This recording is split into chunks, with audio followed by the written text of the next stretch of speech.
Okay, now, so continuing, we need to find the bearing of Q from O to answer part C of part 2 of our question.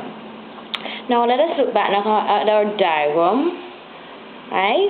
The second sketch that we had made. And we have now the bearing of Q from O. Again, remember, we always draw a knot line at our from point.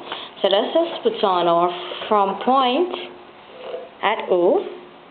We know exactly what we want to find. You can see exactly which angle we need to find, right? Put on our knot line there. And now the bearing would be, we start at north and we go around to where Q falls. So we want to find that angle there, right? But remember earlier, we were told that the bearing from O to P, right, which would be this angle I'm going to mark now in red, this part was 0.25 degrees. So in order to find all of this angle, I need to find this little piece here in my triangle. Now, when I find that part in my triangle, then I just add it to 25 degrees to get the bearing of Q from O. Good? Now, I would want to probably take this triangle again and look at it individually from the rest of this diagram, separate from the rest of this diagram, to have a better idea of what we need to use to solve for this missing angle. Right? So let's sketch now our triangle again.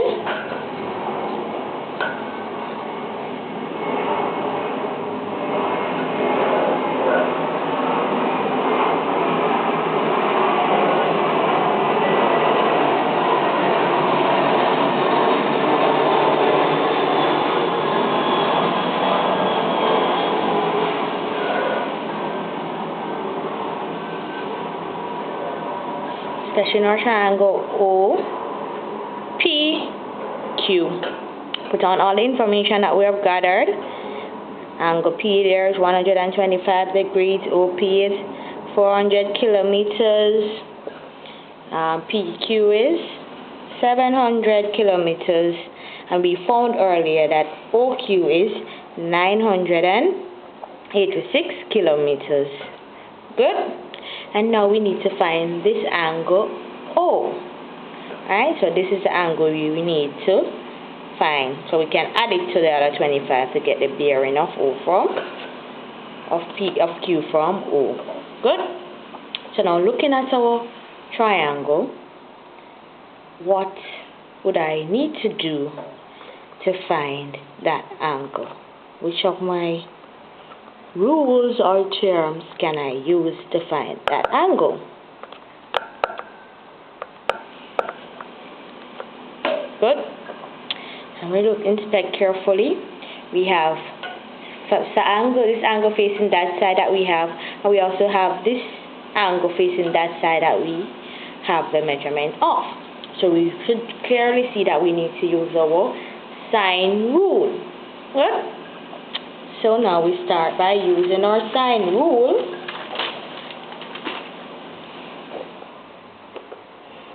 Using sine rule, what sine rule says the ratio of the,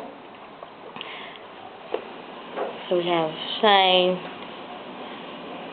POQ, so the sine of this angle POQ over the length of the side that is opposite to, the length of PQ is equal to the sine of angle 125 degrees, we'll call it OPQ for now, over the side that this angle is opposite to, which is side OQ.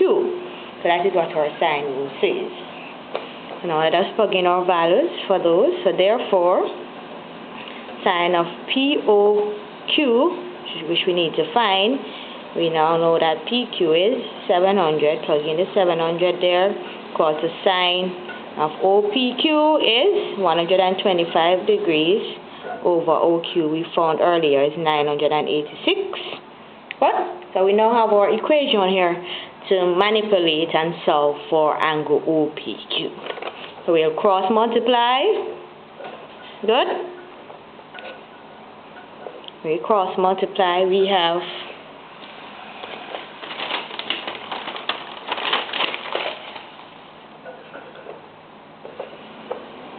986 times sine POQ, angle POQ, is equal to 700 times sine 125 degrees. And now we want to find sine POQ, so we are going to get rid of that 986. So we divide both sides by 986, so we'll have sine POQ, sine of angle POQ equals to 700 times sine 125 degrees over 986. Good.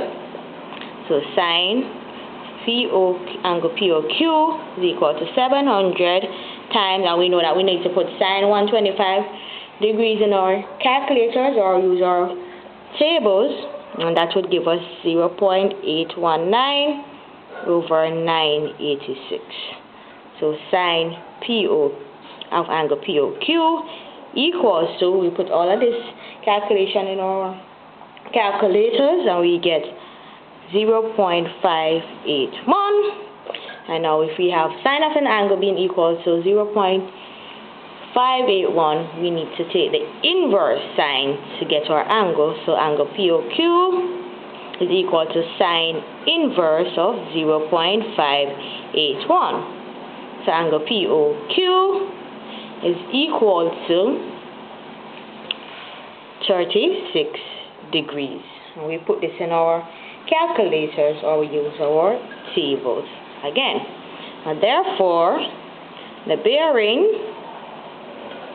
of Q from O is going to be equal to 036 degrees plus 025 degrees, which is equal to 061 degrees. Because remember earlier, we needed to find this angle in the triangle, the angle at O in the triangle, and add it to, sorry about that, so we needed to find this angle in our triangle and add it to 25 to get our bearing of Q from O. So the bearing of Q from O is equal to 061 degrees. Okay? So we have completed that question.